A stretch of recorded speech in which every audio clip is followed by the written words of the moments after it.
YouTube creators are known for wanting more views and more subscribers, usually so they can earn more money. But if that happens, how much is enough? And why are we creating in the first place? Today's guest knows all about that journey.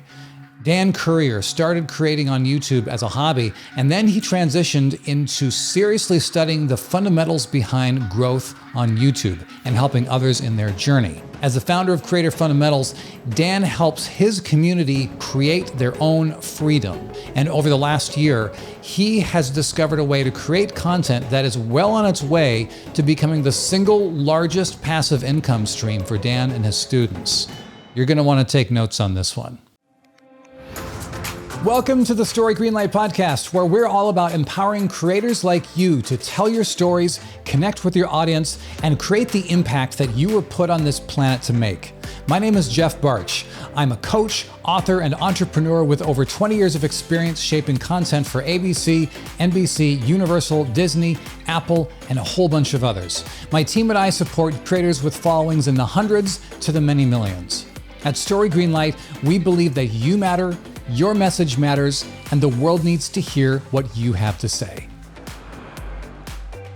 Mr. Currier, I am stoked to hang out with you, and because you have a really unique background, and you have the benefit of having some really cool twists and turns and discoveries on your journey. So I'd be curious to know. So let's back up this. I think there are some people who like to hide the fact that, creating on YouTube and all that sort of a thing.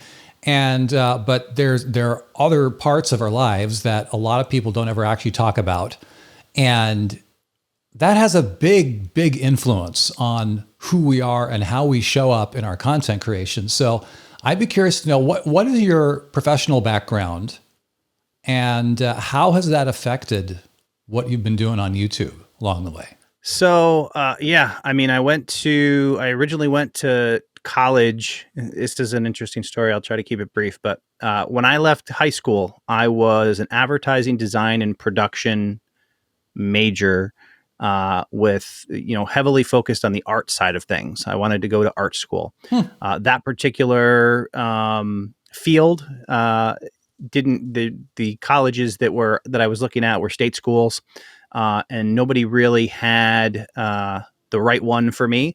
The one I ended up finding was actually a community college that was like 3 hours away from me. So I ended up signing up to go out and stay on campus at this community college without ever seeing the campus. Needless to say, it was an interesting experience. And I was so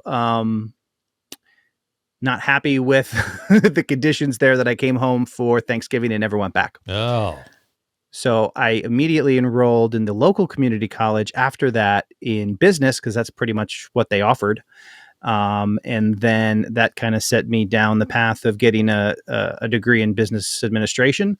Transferred out of that 2-year school into an upper division school that at the time they only actually did the last 2 years of your college program. It was kind of an interesting setup over there. Okay. And got my degree in business. And then I worked in banking for 7-8 years. I did not know that. What were you doing in banking? I was actually like a sales rep, like a sales and service representative in a branch.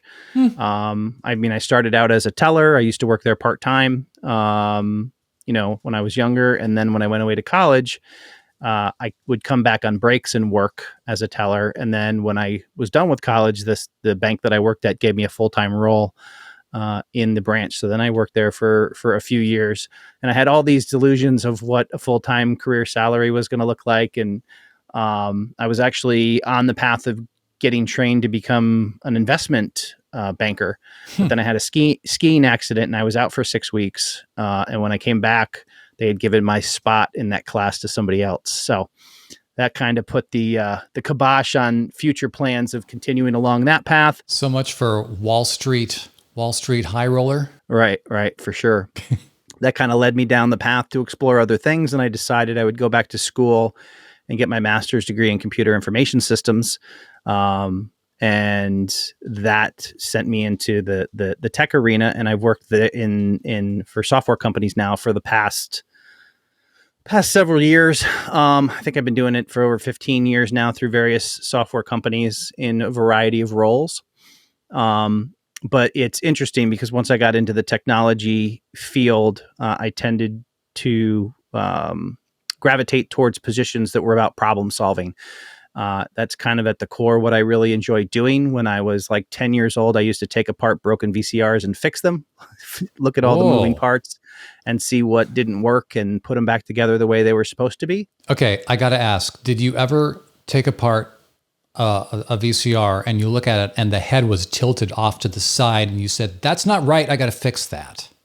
Yeah, they definitely don't look like they are supposed to. Yeah, it's a very interesting perspective inside one of those when you take it apart. But yeah, for sure, that was the case. And I just enjoyed looking at things, and I just kind of developed this mindset of breaking problems down to their most basic pieces. And then, through a wide variety of experiences, kind of shaped the way I approach things. I was actually a volunteer firefighter for 3 years and trained to be an EMT. I did not know that either.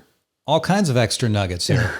They kind of added to this problem solving concept where I started to look at problems as kind of, triage or the emergency part of a problem. And then like the aftercare of saying, okay, what is the urgent part of this issue? How do we resolve that such that, and it comes in handy in software where a client has a problem. Maybe the long-term solution is a software update or a bug fix, but you have to figure out how to solve their problem in the moment, through whatever means that you have, so they can get on with their urgent business, and you allow, the development team or whomever to come back in and make a more formal solution. So that's kind of what I've been doing in software. Like I said, I've worked at several different software as a service companies. So typically, web-based or, installed software from everything from public housing to litigation, a variety of different software companies that all deal in different things, but a lot of times the general problem solving approach is the same. So how on earth did you get from that world and say, I'm going to go on YouTube and teach and learn about YouTube and then become an established teacher about YouTube? So it's actually the way that I got here was actually just through everyday tasks. So I would hop on YouTube. At the time, we were driving, pre-owned vehicles, and things would break, or we would own them for several years, and things would wear down. And anytime I encountered a solution, I would typically go try to find a video on how to fix something to make my life easier. And I got to a point where when I wasn't finding the videos, or I didn't find a good video, I figured I would start recording the process so I could put it up there so the next person who ran into that particular issue wouldn't have to endure the pain that I did of not finding the solution. So, and what kind of problems and solutions were these? These were like car repairs. Okay. I know we had like a Chrysler Town and Country that the dashboard just started blinking and there was like nothing out there. I searched for videos for a long time. I even made videos that didn't have a solution in them just to tell people what I was experiencing. And eventually I took the door off the car and realized that the way they designed it, it caused two of the wires that go to the door to just break in half. So every once in a while they would touch each other.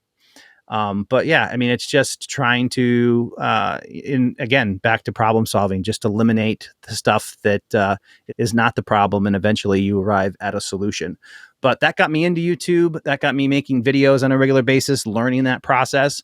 They weren't, spectacular videos. It's me in a driveway drinking a beer, talking to people while I, put in brakes in one of my vehicles or, I love that. At some point I got involved in community on Facebook where I was talking in Facebook groups and I decided to quote unquote take YouTube seriously. And as I started to do some research on that, and looking at, the OGs like Nick Nimmin and Roberto Blake and others out there, I started to realize there were kind of a set of principles, or what I would go on to call fundamentals, that actually do improve your ability to get noticed and make progress. So I started kind of sharing that in the Facebook group. I'm like, people don't really want to hear that stuff from some guy fixing cars on YouTube. So that led me to create my second channel, which was Creator Fundamentals.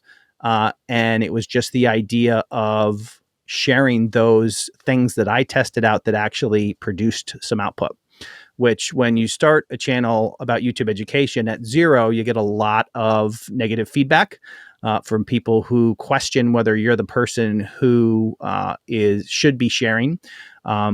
The reality is people will always make their own story up in their mind, who you are and why you're doing something. Mm-hmm. So for those who approached it, oh, this guy wants to be an expert. I never wanted to be an expert. I was just sharing my experience for somebody who was, not quite as far down the road as I was. And, over time that helped the channel grow. And I've been doing it now. It'll be 5 years in June, I think. So you'd said you wanted to start taking YouTube seriously. What did that look like for you at that time? For me, it was trying to understand what works and what doesn't work. So taking it seriously meant I became a student of YouTube. It wasn't just throwing things up there based on, whatever I thought looked good. It was trying to understand what actually made sense on YouTube. And again, a lot of it just comes down to doing the research, watching a bunch of different people's perspective, trying to find out what matters and what doesn't, plus trying to improve things like audio and video and lighting and all of those, because it's the more you learn about it, the more you realize your potential and how much better that you can do. Right. I was probably a couple years into it thinking I had it figured out, and there's still things you learn how to make your picture look better. And, for example, I was 4 years into it when I switched to from where I was, which took me years to make perfect, which was on a PC, and I moved to a new MacBook Pro, and I'm still not quite thrilled with the way my audio, video, and everything looks right now. Okay. But I haven't quite figured out how to get it back to where it was using a desktop. So it's like it's an ongoing process, and there's definitely, before you can ever be a quote unquote expert, you definitely need to be a student, and you need to continue to be a student because things are constantly changing. And the minute you think you know everything, you probably don't know anything. Ain't that the truth? So I'd be curious to know, how has your estimation of what you're wanting to accomplish on YouTube, how has that changed over time? And where would you say that is right now? One of the things that I certainly felt, and I think a lot of people experience it, is that a lot of people, I'll speak for myself. When I first started, it was a hobby. We like to call it a hobby because that eliminates the risk of being a public failure. If you say, hey, I'm doing this professional, or I know what I'm doing, I want to be a pro at this, and you fall flat on your face, then you're kind of accepting, you're putting yourself out there.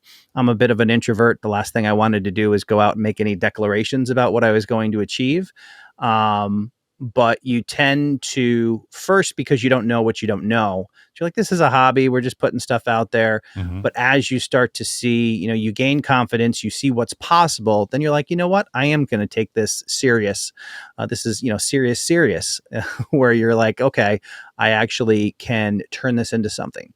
In terms of what I wanted it to turn into and what it has evolved into, it has kind of opened my eyes in terms of really trying to understand why I do what I do. And for me, on the personal level, and I know there's I'm going to come at this from a bit of the selfish side, because obviously the common answer is I want to help other people. And I do genuinely enjoy that. But at the same time, everybody has something that's in it for them. 100%.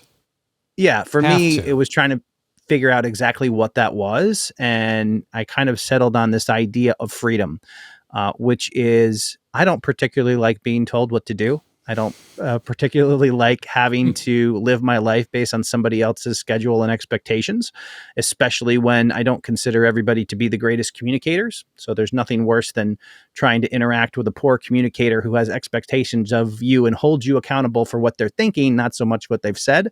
Ouch. And you experience that to different varying levels in the traditional idea of how people go out and make money.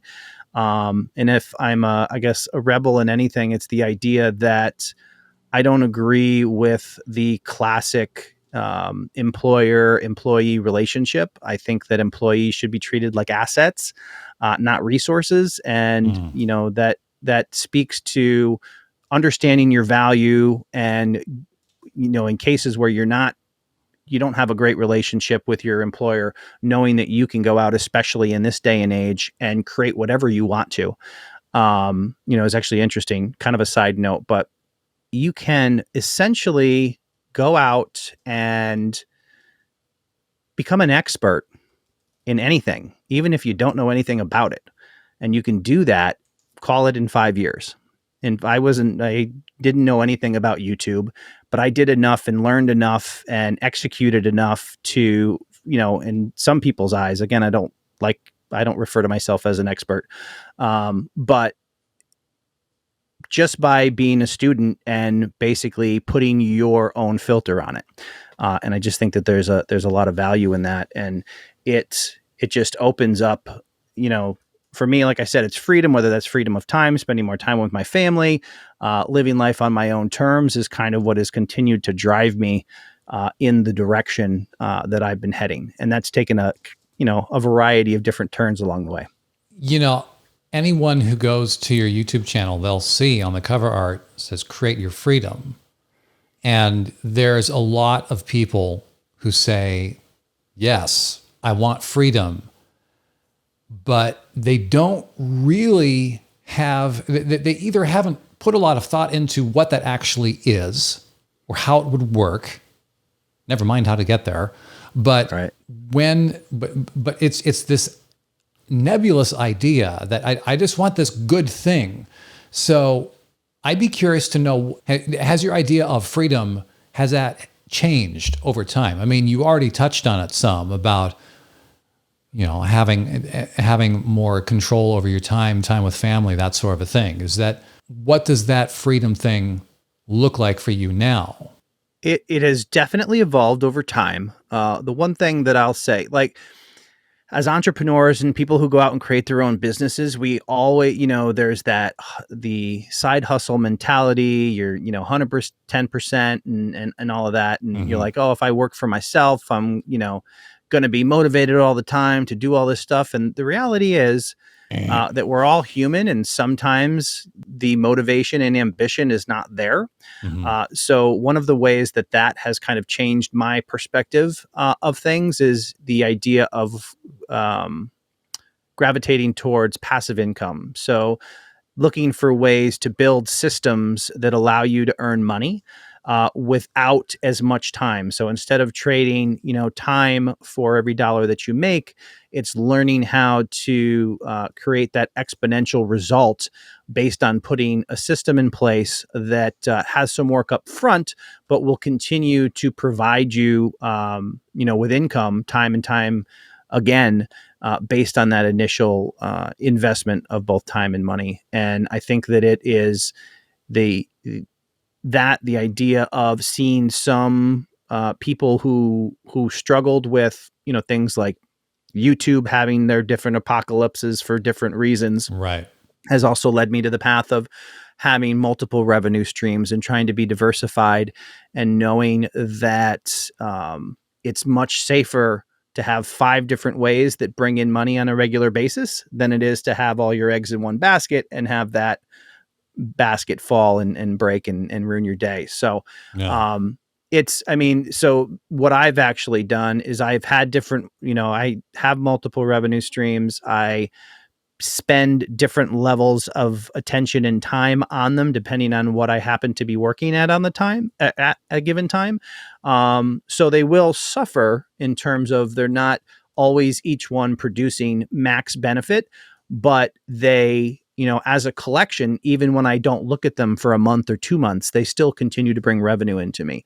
So it helps you, even though I haven't potentially reached, everything or achieve everything I want to achieve, it still provides a much more confident, less stressful means of living. Everything, including my career, my day job. If I'm, to a point now where if I were to lose it, it's not essential for me anymore. It's nice to have, but I don't need it. We're not going to starve if I lose it. It just, that right there, that is a huge, huge deal, man. And I know you've put in a lot of work over a lot of time to be able to get to that point. That is fantastic. It is. And it's one of the things obviously along this journey is that you have to, the understanding what the timeline looks like is always something that is constantly in flux, because we're all impatient. What you may think you can accomplish in a year, and you hear the one-off stories. Oh, this person put out a single course and they make 6 figures each month. And, those things happen. In some cases though, I think they're either, they left off the 5 years up until they until they created that and all the work they did. Right.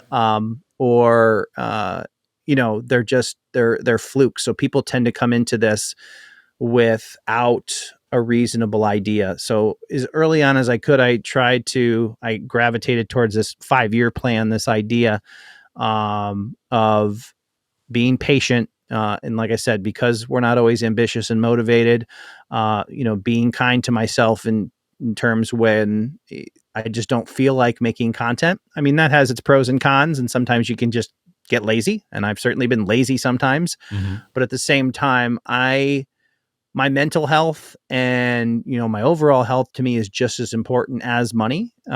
So I'd argue it's far more important personally. Absolutely. And just like time is far more important than money, because you don't get time back. So there's things I do on that front to kind of cheat time, but, just understanding all that continues to evolve the way I approach things and make sure that I'm not just maximizing money, but I'm creating an environment that A, I enjoy being part of, and B, does not require me in the center of it to succeed. When you talk to creative types, when you talk to people on YouTube, there's this mindset of, oh, we're creators, we're creative people. And then when you start saying, hey, start adding systems and processes into that, what's the typical response you get? I can tell the content in general, like it's really hard. The one of the challenges with YouTube is that YouTube promotes, at least in my opinion, and I'm sure there's millions of people who would disagree with me. But TikTok has kind of created a concept in my head I call professional time wasters, which is content that doesn't really serve a purpose. But, my wife and I will sit in bed at night to unwind, and we'll just be next to each other flicking through TikToks. It's just a mindless way to spend time. Some of it's a cute puppy, or I can't believe the guy made that jump, or I can't believe the guy survived that crash, whatever it is. They're all just these little hits of adrenaline that don't really lead anywhere. But I think so you have that whole mindset of what entertainment is and stuff. But when you try to make a video that says, hey, I'm going to show you how to make a system that's going to make you money, just at its core as a how-to, it doesn't really respond well with the audience. So it's kind of, you have to, figure out how to put, the expression that comes to mind is lipstick on a pig, but it's not even really a pig. It's a great thing, but trying to put it in a way that people will absorb it and actually be able to put it into place is sometimes a challenge.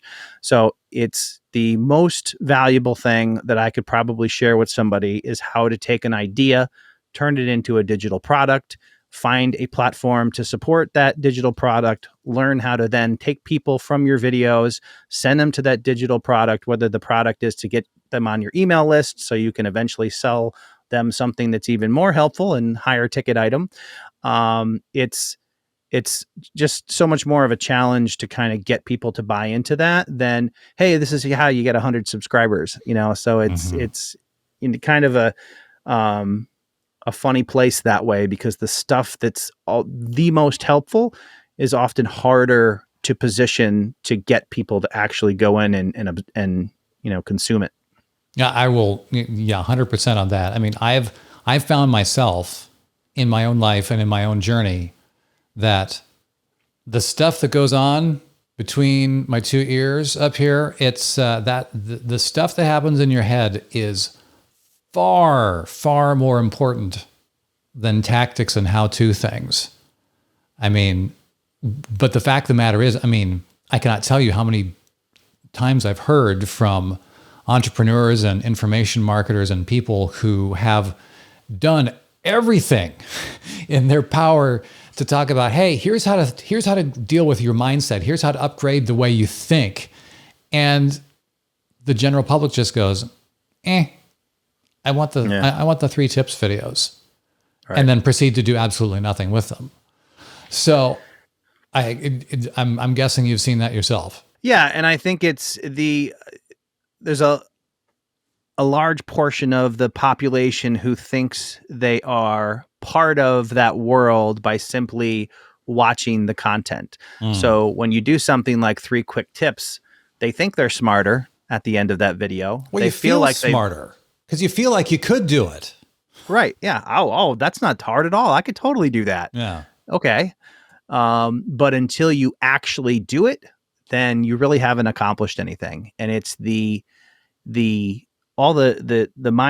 and the approach and the execution of actually doing the thing that sends people on the path of actually making that money that they talk about. And I think that's part of the problem is a lot of people are entertained by the thought of winning the lottery, versus the, how to work for $1 million. So they fall prey to some guy who rented a Lamborghini and stood in front of it and told them about their system that costs $39.95 that'll have them being a millionaire tomorrow. That is much more attractive because it's easy and it's the results they want. But they leave out all the work that actually goes in between there. And none of those people who developed any of those systems did it overnight. And, as much as like I do courses as well, and courses are designed to, shorten the learning curve, but they don't remove it completely. Mm-hmm. And a lot of things that makes us good as creators is all the mistakes that we make. So anytime we try to go down a path that eliminates the mistakes, I think it's kind of it's a disservice to a certain degree because we skip all the lessons that those mistakes teach us. So if you're expecting too much from somebody else's process, then I think that, once you get in there and you realize there's actual work to do, you're less likely to actually follow through. And I've had some amazing courses in my hands that I've never watched entirely because I just wasn't in a place to do that particular work. I can only imagine that there are some mistakes that come to mind for you in terms of these are some things that you might have thought were missteps at the time, but they ended up being a really big deal. I'd be curious to know, anything specific come to mind for you? Oh, man. I mean, it's all about mistakes. The things that pop into mind are usually, like I said, the learning curve on something as simple as making a video look good. A lot of that stuff is things that you just learn by trial and error. You think you go out and you have a great camera or you have a decent camera and you go out and buy lights and then you turn all the lights on and your face is completely bleached out. Yeah. Like, oh, well, how do I make that look natural? Or all I can hear is the heater humming in the background. How do I get rid of that and have, crispy audio? So it's just like all of those things. I didn't think the technical side would be as much of a challenge as it is. But also to my, with my mindset of trying to make things as efficient and streamlined as possible along the way, rather than learning how to edit audio. I went out and did research on what would make the best sounding audio on the first take. So like the setup that I use now, hopefully eliminates all the background, buzz and hums and everything else. Yeah. And I do not edit my audio. Yeah, I'm going to circle back to something you said earlier about the idea of diversifying your income streams and the confidence that comes from that. Are you open to talking about what your individual revenue streams are and what proportion those work for you? Yeah, sure. I don't know that I know the exact percentages these days, ballpark. but I can give you, Yeah. we can kind of wing it. Yeah.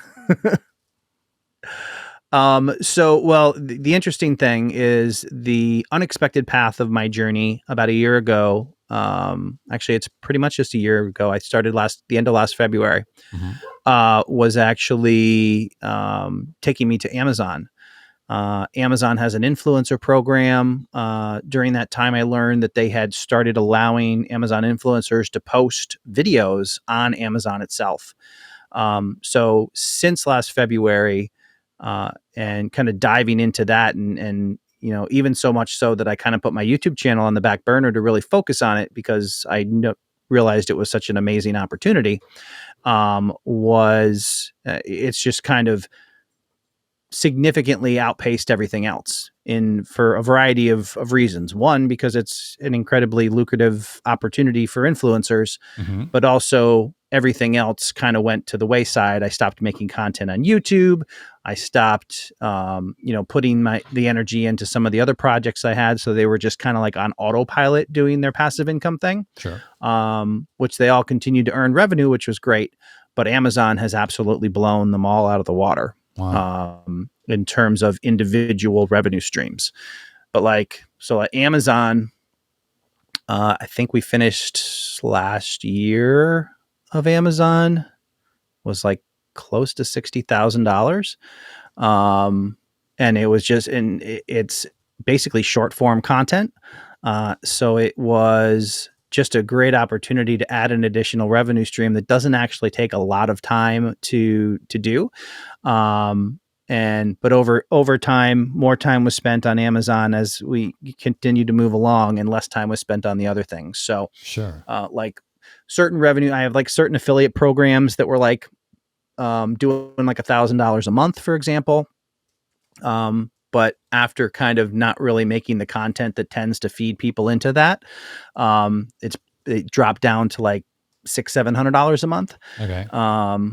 So I do, in terms of the different types of revenue that I get, obviously I get AdSense from YouTube, which is really low right now when you stop making content. And some of the huge evergreen videos that I had in the past have kind of tapered off. So that kind of dropped. That was probably at its highest. It was probably like $1,500. It wasn't huge.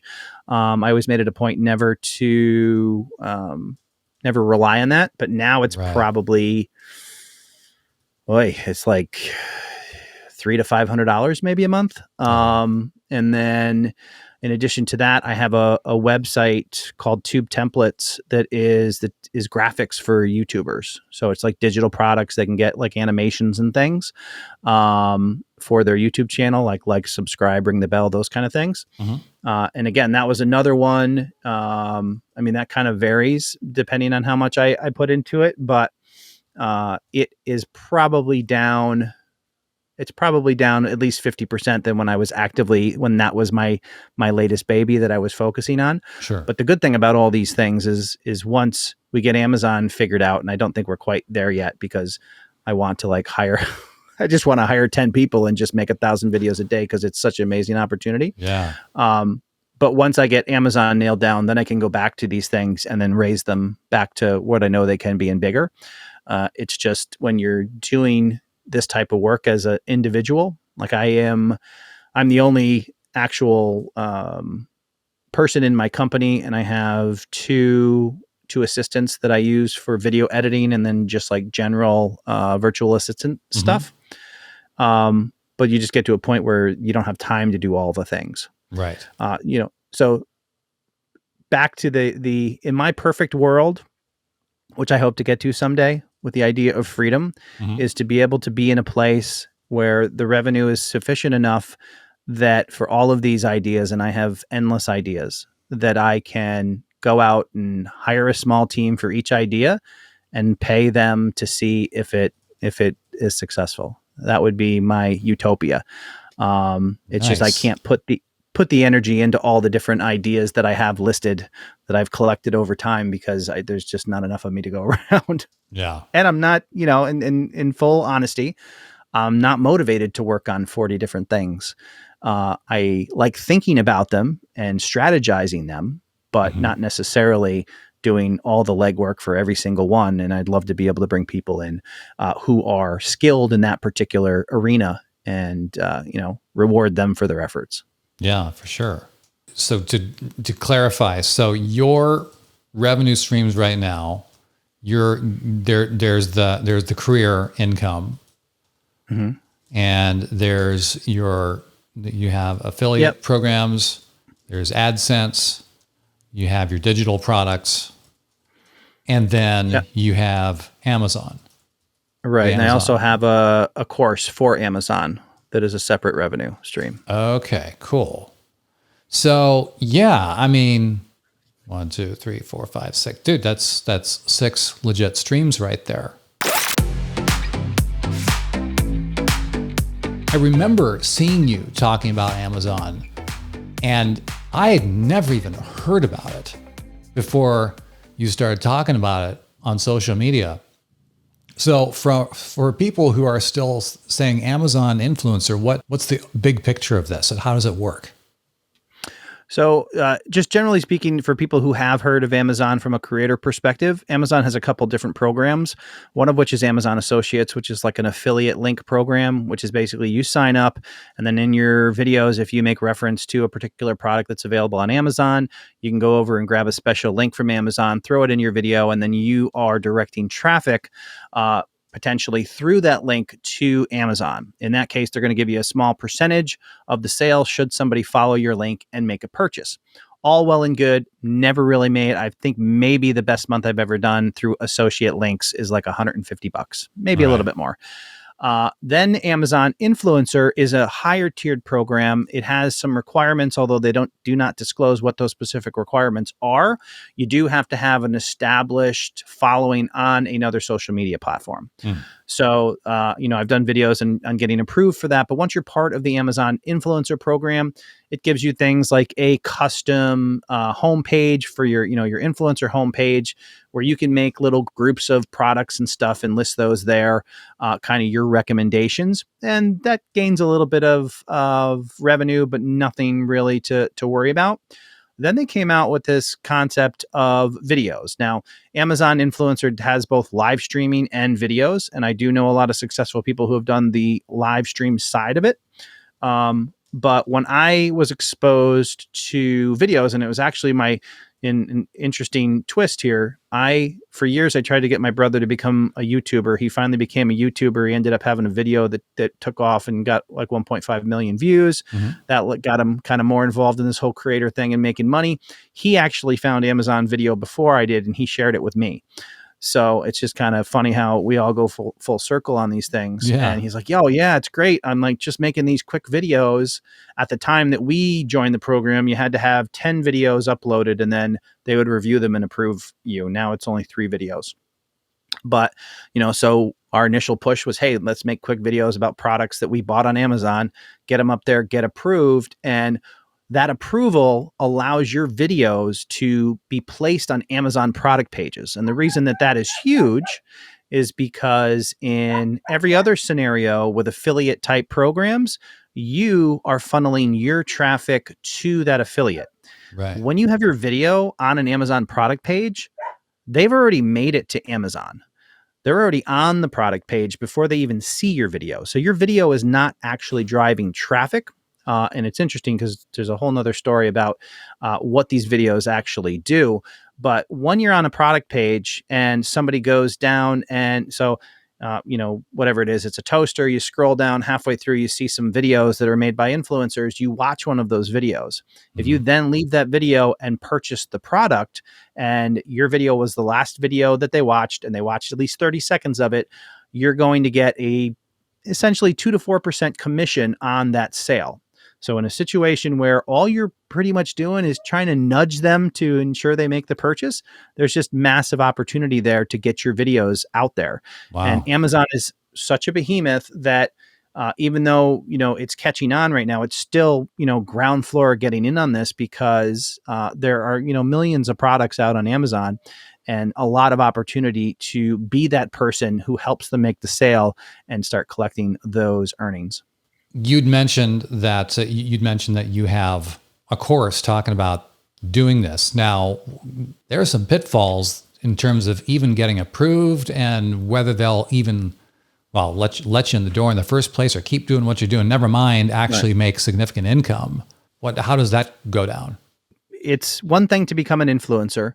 And then to really make any money from your videos, you have to get that approval for additional product placement, which is when your videos start to appear on the product pages. Mm-hmm. The process currently is you have to make 3 videos, and you have to get those videos approved. And, through conversations with my community and other communities out there, we've identified basically what you need to do to make sure that you get approved. Because for one thing, some people, unfortunately, they get the Amazon influencer, then they'll go out and they'll make 40 videos and they'll put them all up on their channel before they get approved. If you do that and they review 3 of them and they get rejected, you have to delete all your videos. So you don't want to upload videos. Yeah. Oh, brutal. You have to delete them all, upload 3 more, and then have the process over again. So we want to make sure that people understand not to do that. And there is, if you do get rejected, it's 3 strikes and you're out. So if you submit 3 videos and they reject them, and you do it again and they reject them, you do it again, that 3rd time you're done. You can't apply for this program anymore. So I went out and put together a course that basically walks you through the process of their rules and regulations, what you need to do in those particular videos to ensure they get approved. Because once they get approved, then it's just a matter of how can I maximize my revenue.